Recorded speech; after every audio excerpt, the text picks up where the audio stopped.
Hello guys, কি অবস্থা? সবাই কেমন আছেন? আশা করি সবাই ভালো আছেন। আজকে বিকেলবেলা আমরা চায়ের ভাই ভাই মিলে একটু ঘুরতে বাইরেছিলাম, ঠিক আছে? রবিন, কিছু বলো। এই বলার মতো কিছু নাই।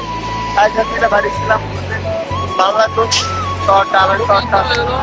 তো সাজ্জাদ, কিছু বলো। আসি মধ্যে আসি আছি আর এখন বাবা আছি বোন বেড়াত দিয়ে ন বুঝো।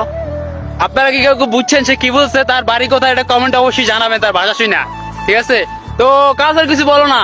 আমি আর কিতা বলবো? বলো বলো, কিছু বলো। মামু কিছু তো সবার কথা তো শুনলেন, এখন আমার কথাটা শুনেন। হ্যালো বন্ধুরা, কেমন আছো? ভালো আছো তোমরা? মোর বাড়ি কিন্তু বরিশাল, বুঝছো? সবাই আইয়ে মোগো বাড়ি, সবাই আমরার ভর্তা খাওয়ামু, পেয়ারা খাওয়ামু। চেনো না বন্ধুরা বরিশালের বিখ্যাত? ঠিক আছে, বরিশালের বিখ্যাত খাওয়ান কি? আমরার পেয়ারা। সবাই আবা, বুঝছো? সবাই রে খাওয়ামু এক সের পেট ভরিয়া। দাদুরা তা ভালো থাকতো। ভিডিওটা ভালো লাগলে অবশ্যই একটা লাইক আর একটা কমেন্ট করবা, ঠিক আছে?